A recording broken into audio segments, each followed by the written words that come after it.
Is our economy truly built for the prosperity of all? Despite the hard work that so many middle and working class people like you put in every year, does it not seem like we're always falling further and further behind? Groceries cost more. Rent is through the roof. A home? For so many, out of the question. Yet somehow, the stock market keeps climbing. If the economy is doing so well, why does it feel like so many of us are barely keeping our head above water? For decades, we've been promised that Western economic systems guarantee rising prosperity, an ever-growing middle class, and a future of greater wealth and financial independence for all. Yet for millions of everyday people, that promise feels increasingly hollow. Wages have stagnated, costs have soared, and the middle class, the backbone of a stable and thriving society, is steadily eroding. Although worker productivity has skyrocketed by 243% since 1948, wages have risen only 109%, with nearly all of that growth happening before 1973.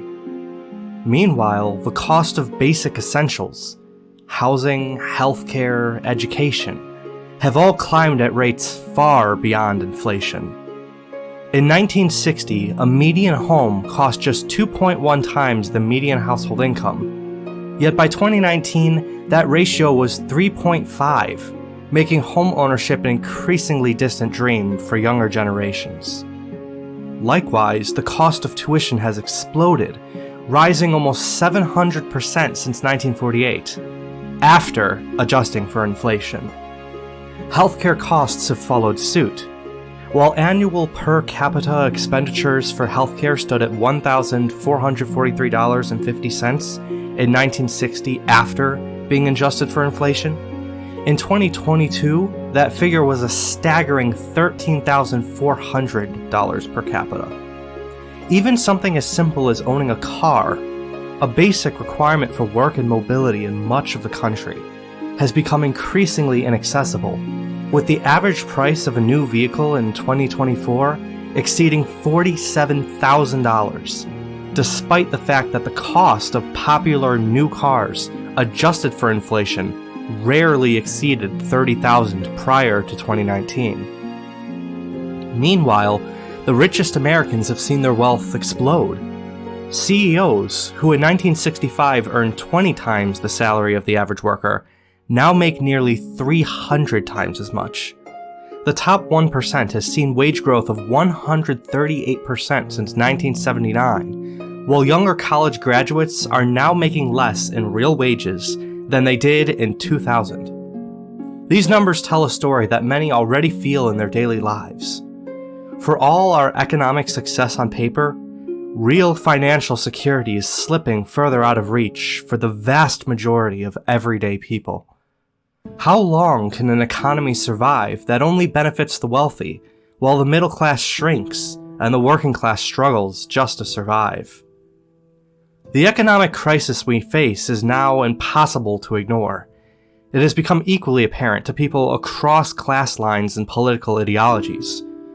No matter whether you are left-wing or right-wing, urban, suburban, or rural, white-collar or blue-collar, you've probably felt the impact of our stagnating economy personally.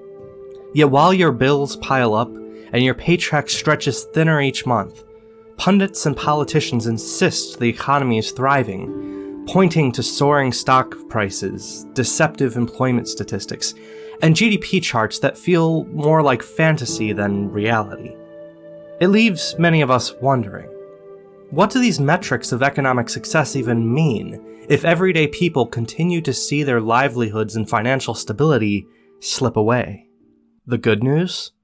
Despite deep political divides, we can finally agree that our economy has systemic problems. The bad news? No one agrees on how to fix them. Instead of real solutions, we get ideological gridlock. People are artificially divided into two camps, capitalists and socialists, even as the public grows increasingly uncertain of what those terms even mean. To the left, capitalism is corporate greed, worker exploitation, and politicians bought by billionaires, while socialism is economic justice, worker protections, and a strong safety net.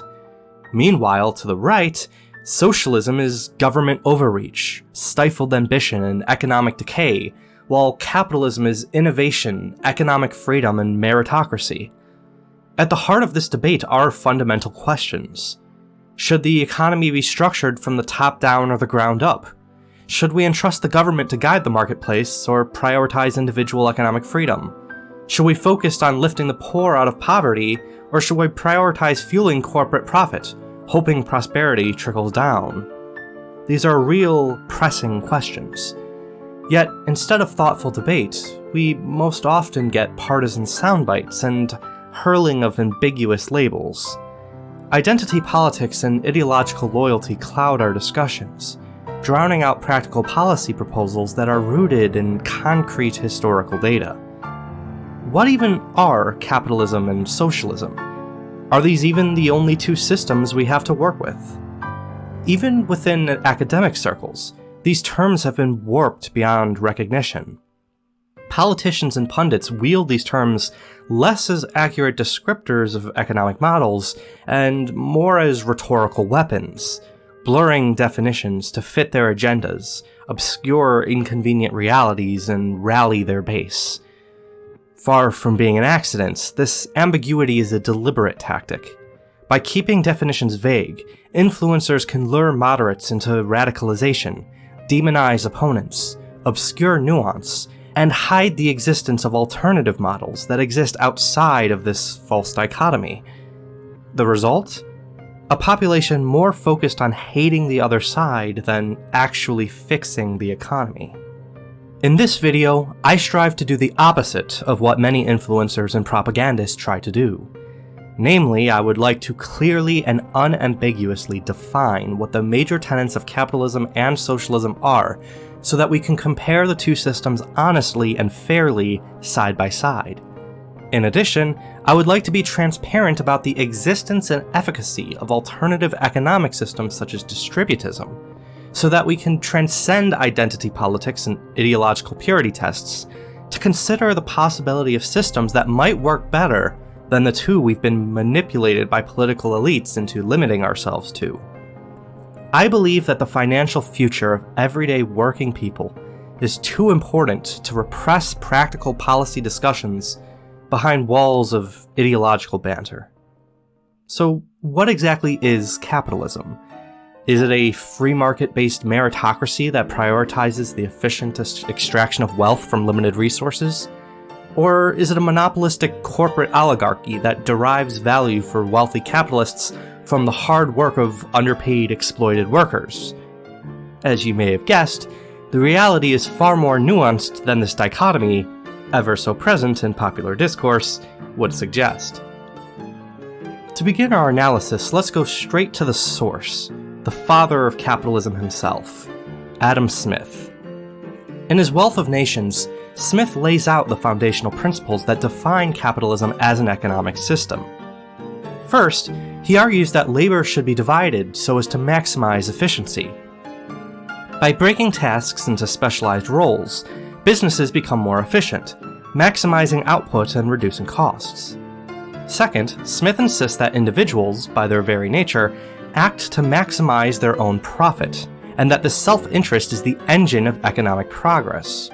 Quote, "Every individual who employs his capital in the support of domestic industry necessarily endeavors so to direct that industry that its produce may be of the greatest possible value." End quote. In other words, economic actors, from small shopkeepers to large-scale manufacturers, naturally seek to increase their wealth, and this pursuit, Smith argues, benefits society at large. But how does this self-interest purportedly translate into social good? This is where Smith's famous invisible hand comes into play. He claims that even when individuals act purely out of self-interest, they, quote, "are led by an invisible hand to promote an end which was no part of their intention," end quote, namely the prosperity of society. A merchant, for example, doesn't sell goods out of charity, but out of the desire for profit. Yet in doing so, he provides products that consumers need, and competition ensures reasonable prices and innovation. Thus, Smith argues, markets function best when left to their own devices, free from government interference or social engineering. Lastly, underpinning all of this is Smith's unwavering belief in private property as a fundamental and absolute right. Quote, "Every man, as long as he does not violate the laws of justice, is left perfectly free to pursue his own interest in his own way, and to bring both his industry and capital into competition with those of any other man or order of men." End quote. In Smith's vision, therefore, capitalism is not just an economic system, it is a natural extension of human liberty, where individuals are free to compete, innovate, and build wealth without interference. Capitalists will sometimes argue that capitalism is a system free from ideology, merely describing the natural order of economic activity when people are left to their own devices. But is that true? If it were, we should be able to identify capitalism not just as the dominant system, but in fact the default system, across all civilizations stretching back into ancient history. Yet these core tenets of capitalism identified by Adam Smith, the division of labor, the maximizing of profit, free markets with competition, and private property, are not necessarily what we observe.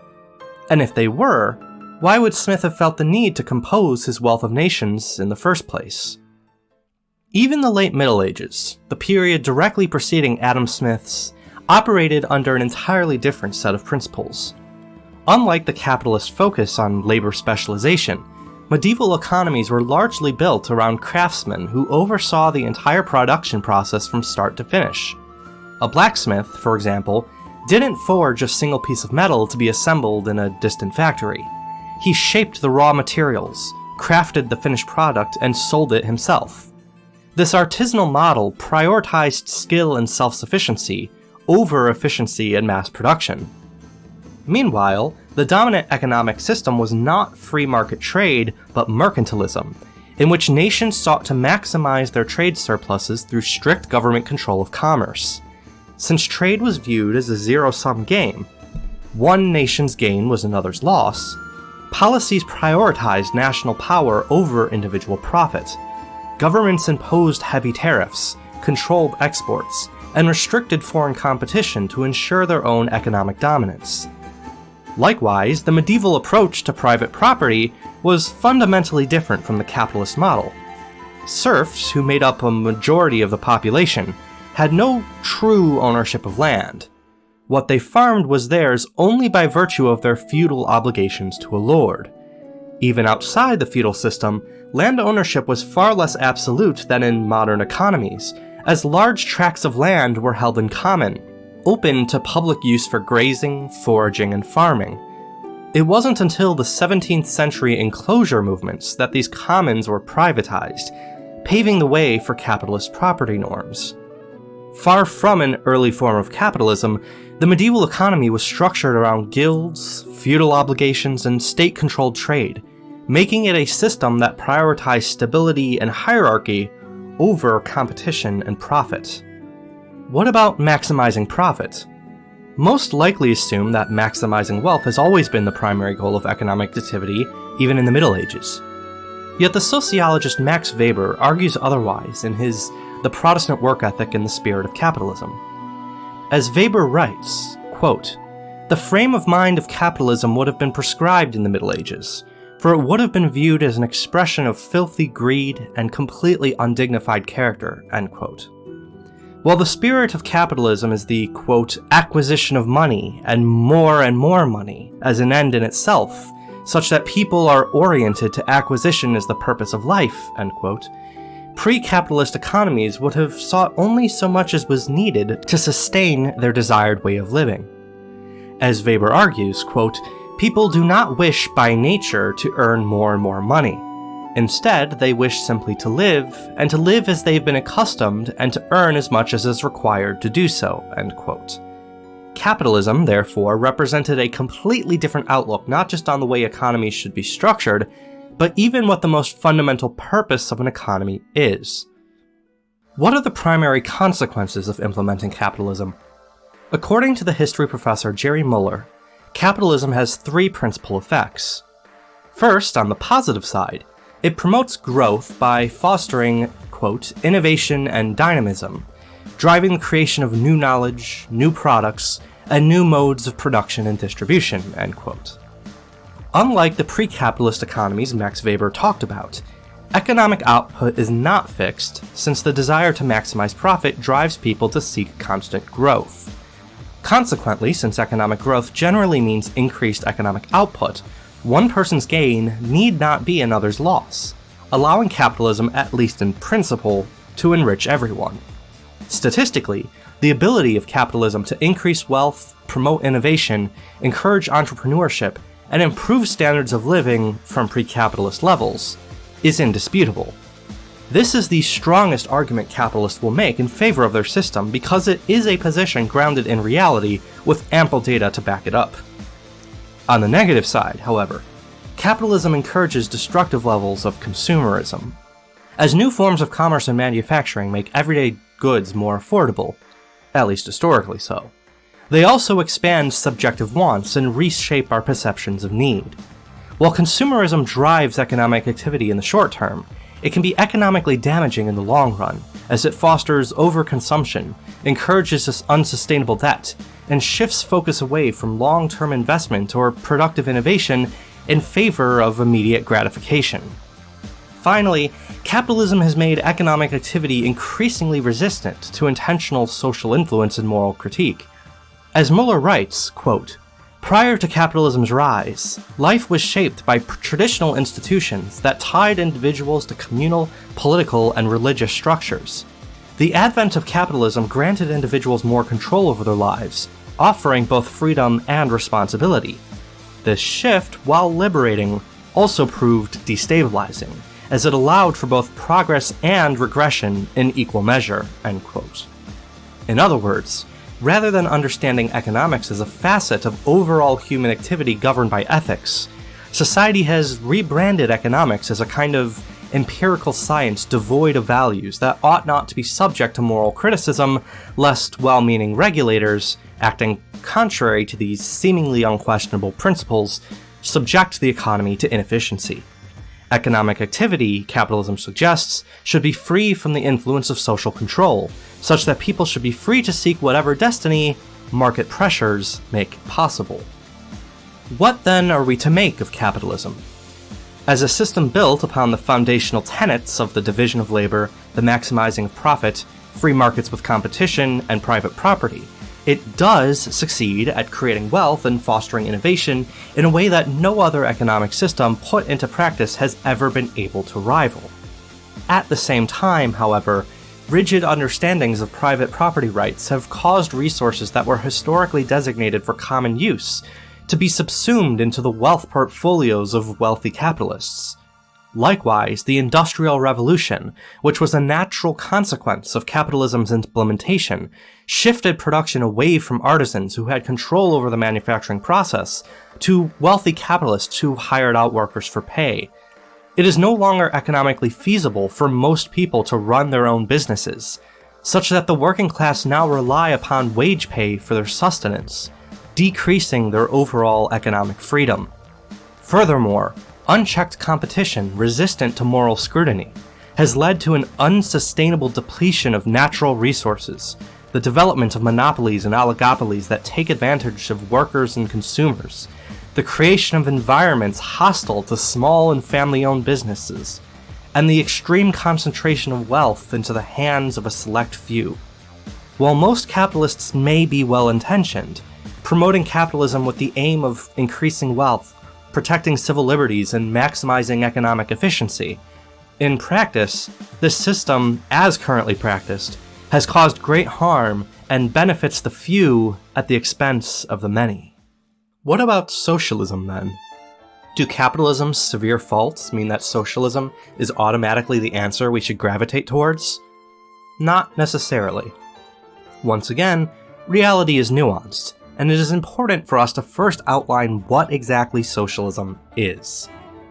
As with capitalism, let's go first to the father of socialism, namely Karl Marx. In his Communist Manifesto, Marx, like Smith, argues that economics ought to be structured around perceived fundamental laws of reality. Unlike Smith, however, Marx argues that economics is rooted not in any alleged natural desire to maximize profit, but rather in an alleged perpetual class struggle between oppressors and their oppressed that drives all of history. This law of history, according to Marx, is so absolute that there is not a single social impulse or facet of human culture that is not ultimately dictated by it. Yet class struggle, despite carrying on ceaselessly into the present from time immemorial, will not be eternal.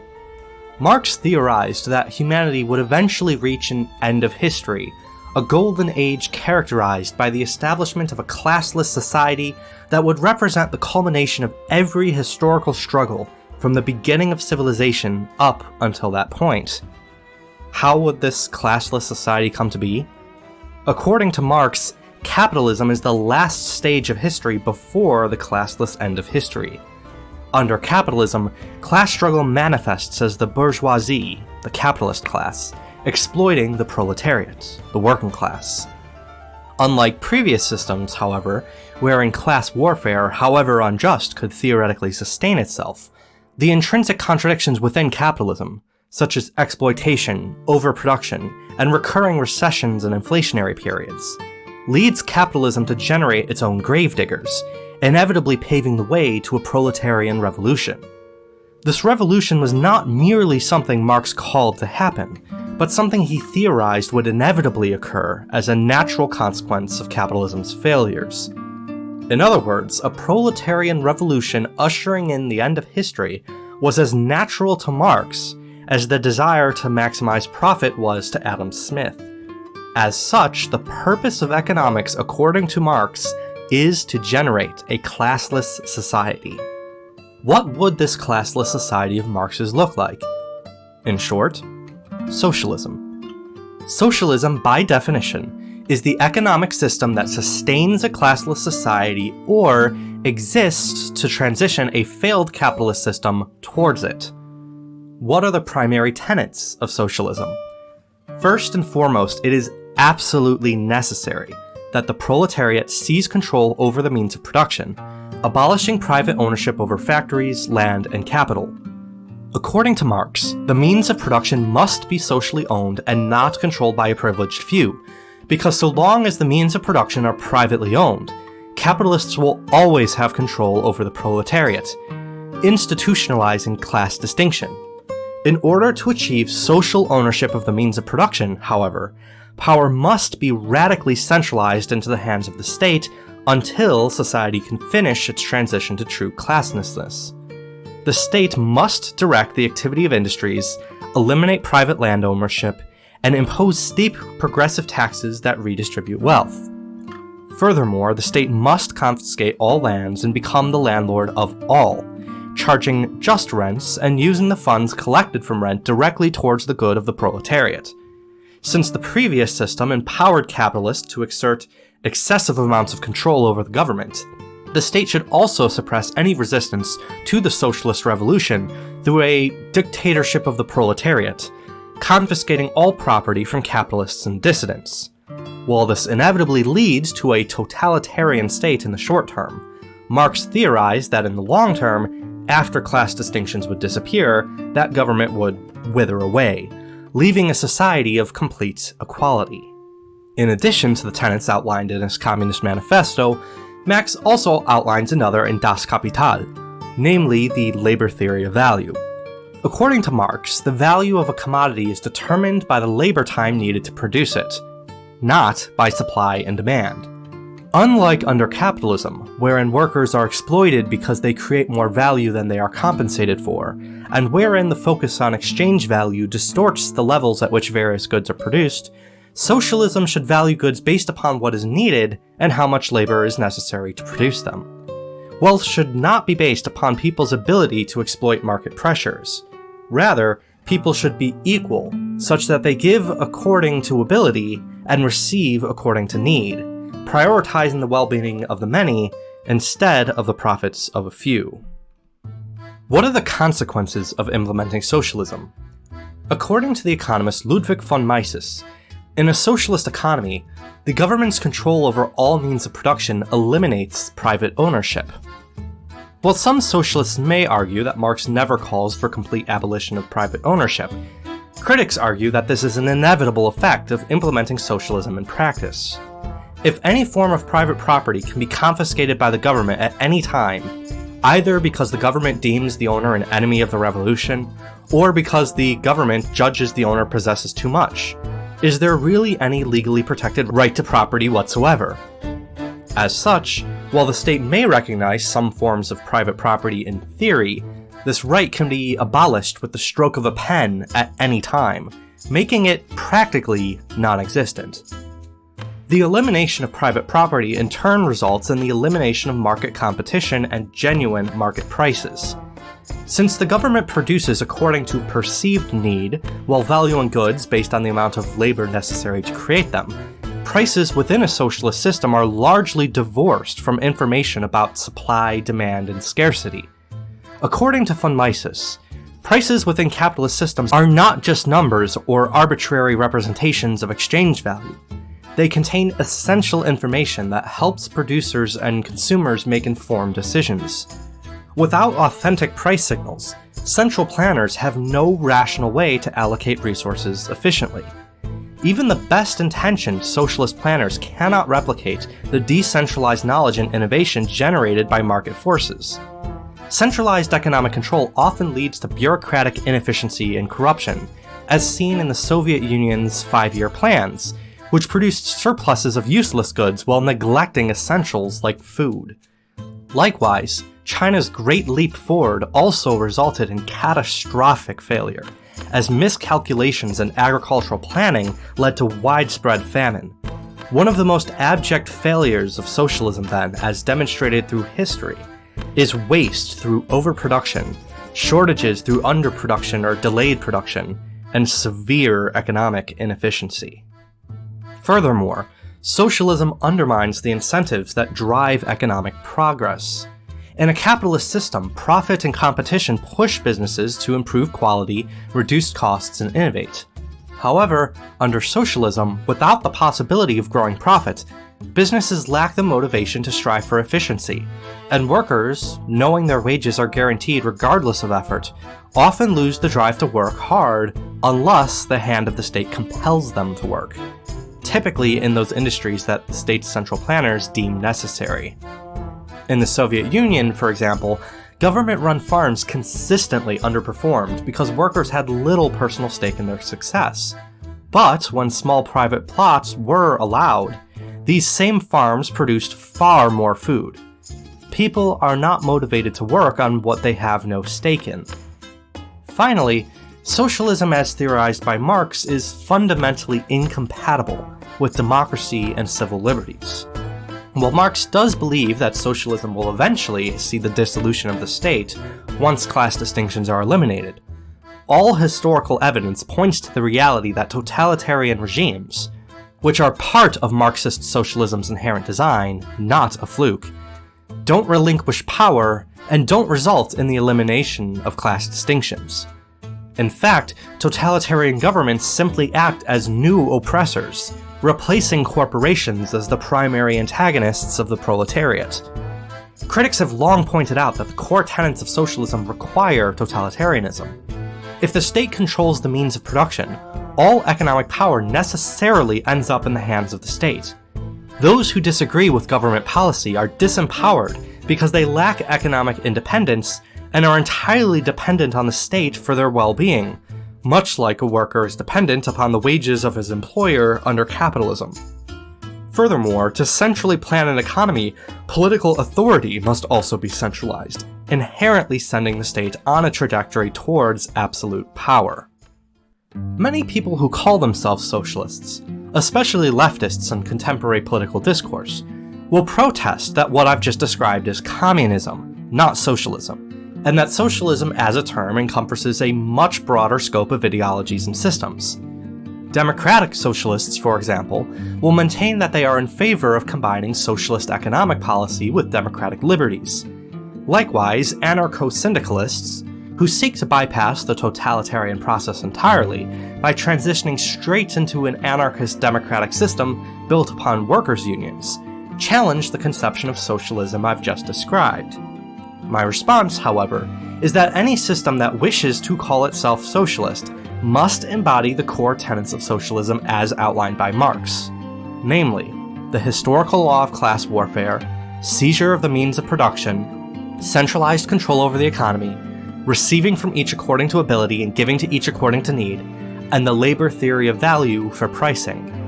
If a given variant of socialism does encompass all of these tenets, then regardless of other intentions or motives, the result will inevitably be totalitarianism for the reasons outlined above. If any variant does not encompass all of these tenets, however, then it simply isn't socialism, by definition. There cannot be a socialist system that does not seize the means of production, plan the economy, give to each according to need, or strive for a classless society, without emptying the term socialism of all historically consistent and ideologically coherent meaning. For those who endorse a system they have up until this point called socialism, but who also feel like what I've just described is foreign to their beliefs, there may now be questions about what system they actually support. This confusion is a product of the ambiguity around terminology mentioned earlier in the video, wherein people have employed the terms capitalism and socialism to mean things entirely foreign to what they historically have meant. Many people who call themselves socialists, for example, are entirely in favor of private property and regulated free enterprise, but simply want a strong social safety net provided by the government, progressive income taxes paired with wealth taxes and high corporate taxes, strengthened labor unions, livable wages that keep up with inflation, community control over infrastructure and utilities, free education, socialized healthcare, and green energy policy. They do not envision the government seizing control over the means of production, the economy becoming centralized, or political dissidents being repressed. They may not even envision a classless society, but rather simply less disparity between the classes that exist. This system, though commonly referred to as socialism in common parlance, is not, properly speaking, socialism. Rather, it is a variant of capitalism, known as social democracy, sometimes pejoratively called welfare capitalism by the right. Social democracy asserts all of the four core tenets of capitalism: the division of labor, the maximizing of profit, free markets with competition, and private property. But it maintains that the excesses of capitalism should be mediated through government investment in social programs that promote the welfare of the lower and middle classes, funded by the wealthy. It also rejects a laissez-faire understanding of free markets, maintaining that while central control of the economy is destructive, regulation of the free market is still necessary to protect social and natural goods such as the environment. This system functions as a kind of contract between the classes that allows peace to be maintained and the proletarian revolution to be averted, thereby protecting democracy. It promises financial success to the wealthy by means of capitalist economics, but then asks the wealthy to pay back into the system to support government social programs. Part of the reason I argued for the importance of clarity earlier in my video is that social democrats, however progressive their intentions, and however often they may condemn capitalism, are still fundamentally capitalists themselves, by definition. When social democrats fail to realize that their system is in fact a capitalist one, it can lead them to overlook and potentially demonize some of the very principles that make their system work in the first place. For example, social democracies rely on a strong private sector to generate wealth. When social democrats demonize corporations as inherently exploitative and seek to limit their profits, they overlook the fact that without wealthy corporations, there would be no tax base to fund welfare programs. Countries like Sweden and Denmark, often praised for their social safety nets, have thriving capitalist markets with strong protections for private business. Demonizing profit-making can lead to anti-business policies that stifle the very economic growth that sustains the social programs that social democrats so highly value. Likewise, when some social democrats advocate for heavy price controls on goods, ranging from groceries to apartments, they overlook the fact that competitive markets drive efficiency and innovation. Overregulation or excessive government intervention can reduce incentives for investment, leading to stagnation and shortages, as witnessed in cities like Stockholm, where strict rent controls have led to severe housing shortages by disincentivizing developers from building new units. In short, public discourse heavily influenced by ideology obscures the fundamental realities underlying our economic system and leads to policies that are contradictory and impractical at best, or destructive at worst. So, at this point, we've outlined three systems: capitalism, socialism, and social democracy, which itself is a variant of capitalism. Are there any other systems? After all, one might argue that while socialism goes to destructive extremes, social democracy doesn't sufficiently address the systemic problems inherent to capitalism. Here I would like to propose a fourth system for consideration that many viewers have likely never heard of: Distributism. What exactly is Distributism, and who are its main proponents? Distributism is an economic philosophy that, while secular in its reasoning, was deeply shaped by the Catholic social teachings of the late 19th and early 20th centuries, particularly in response to the excesses of both capitalism and socialism. Despite drawing its roots from Catholic thought, most especially the papal encyclicals Rerum Novarum and Quadragesimo Anno, Distributism is not a doctrine confined to religious belief. Rather, it presents a pragmatic approach to economics that speaks to universal concerns. Distributism was championed by thinkers like G.K. Chesterton and Hilaire Belloc, who argued that economic systems should be designed first and foremost with the intentions to protect human dignity, promote economic and moral freedom, strengthen families and local communities, and prevent the concentration of power into the hands of either corporate elites or the state. Distributism seeks to balance the right to private property with social responsibility, synthesizing the productive dynamism of capitalism with the ethical concerns of socialism.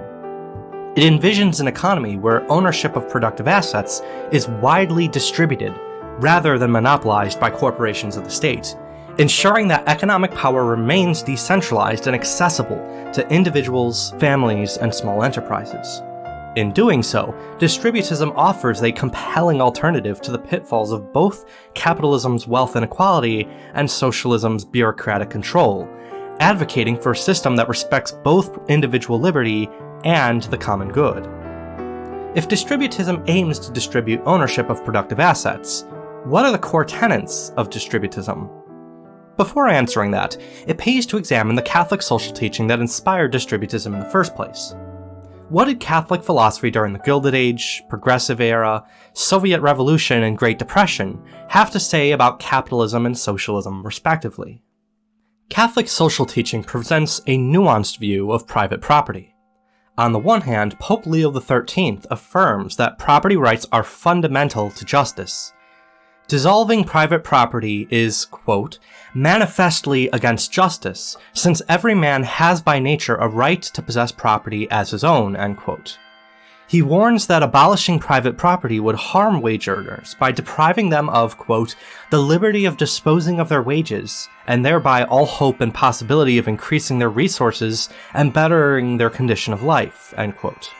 Thus, quote, the main tenet of socialism, community of goods, must be utterly rejected. The first and most fundamental principle, if one would seek to undertake the alleviation of the conditions of the masses, must be the inviolability of private property, unquote. On the other hand, he also affirms that property rights are not absolute. Leo XIII distinguishes between possessing wealth and using it justly.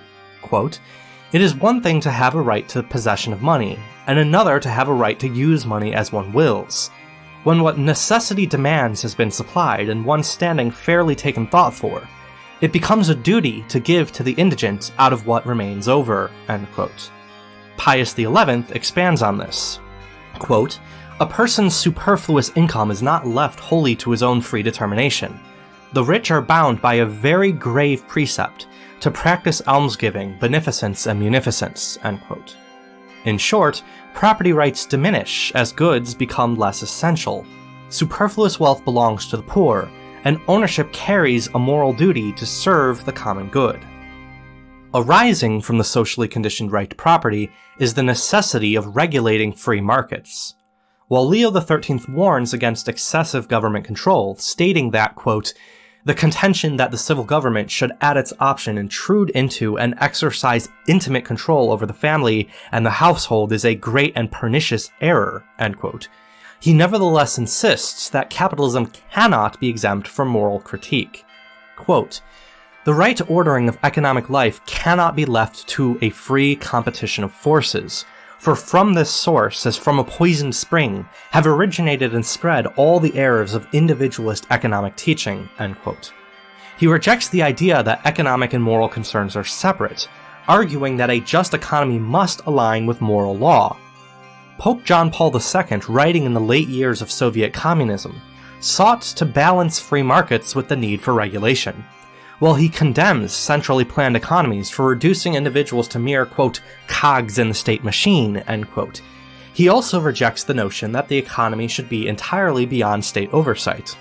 Quote, "The state has the task of determining the juridical framework within which economic affairs are to be conducted, and thus of safeguarding the prerequisites of a free economy," end quote.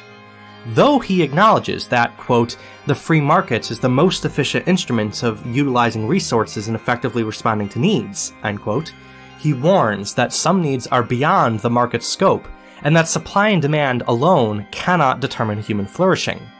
He cites drug consumption as an example, arguing that it is, quote, "a striking example of artificial consumption contrary to the health and dignity of the human person," end quote. In short, the state must not only preserve economic freedom, but also ensure that markets serve the common good. If the state must regulate markets ethically, it must also ensure just relations between capital and labor. Leo XIII rejects Marx's theory of inherent class conflict, arguing that, quote, "capital cannot do without labor, nor labor without capital," end quote. Pius XI likewise asserts that it is, quote, "wholly unjust," unquote, for either to claim sole credit for production.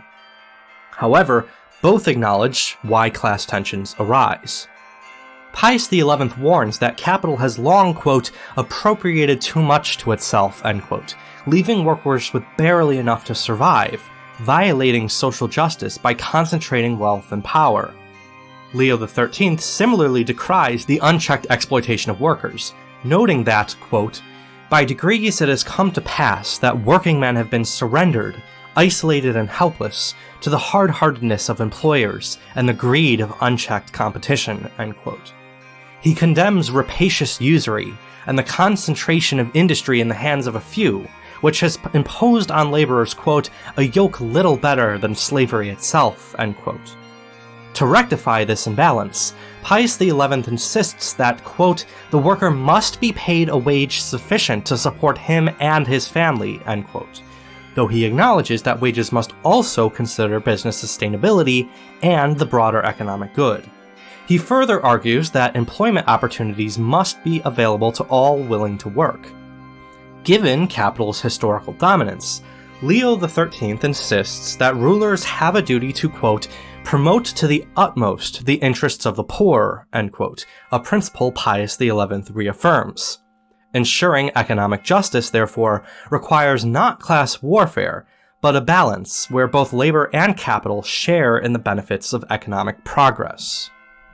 What then is Catholic social teaching's solution?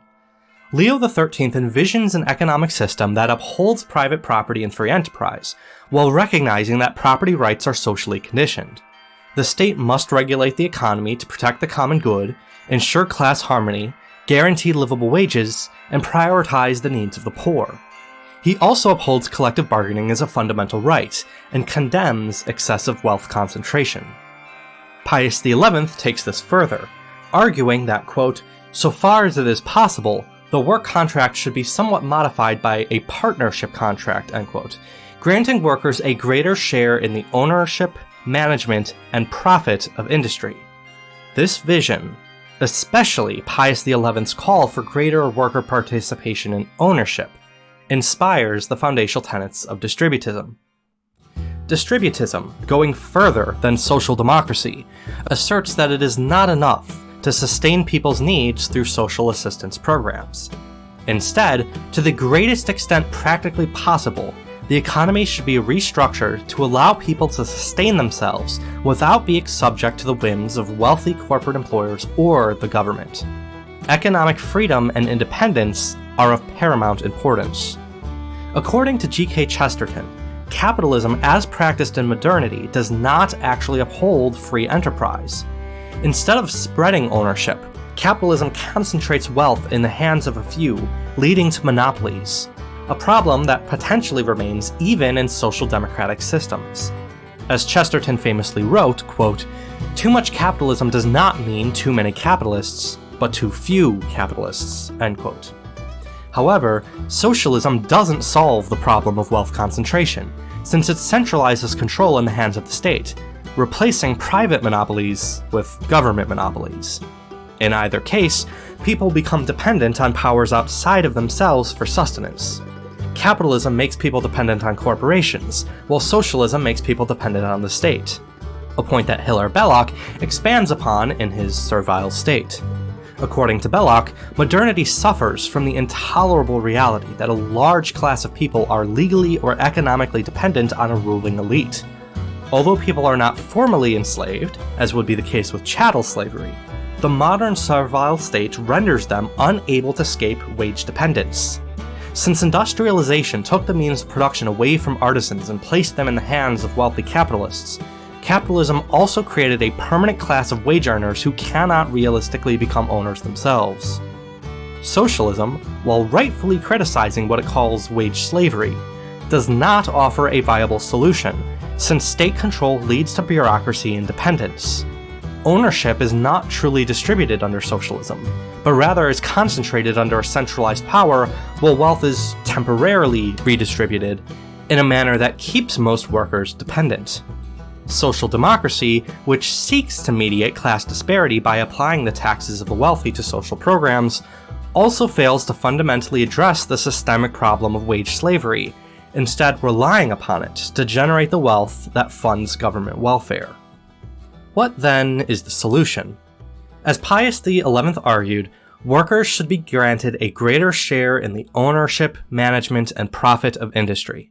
For distributists, this means ensuring that the means of production are truly owned by the masses, not in the artificial way posited by socialism, but rather in a true and direct sense.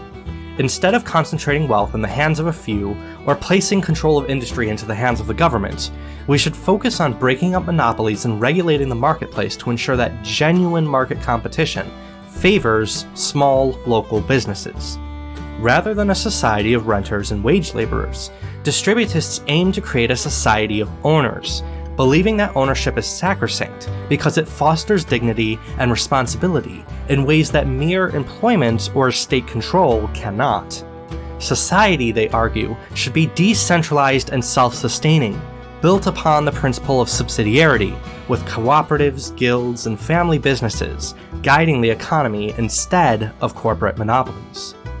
What then are the key tenets of distributism?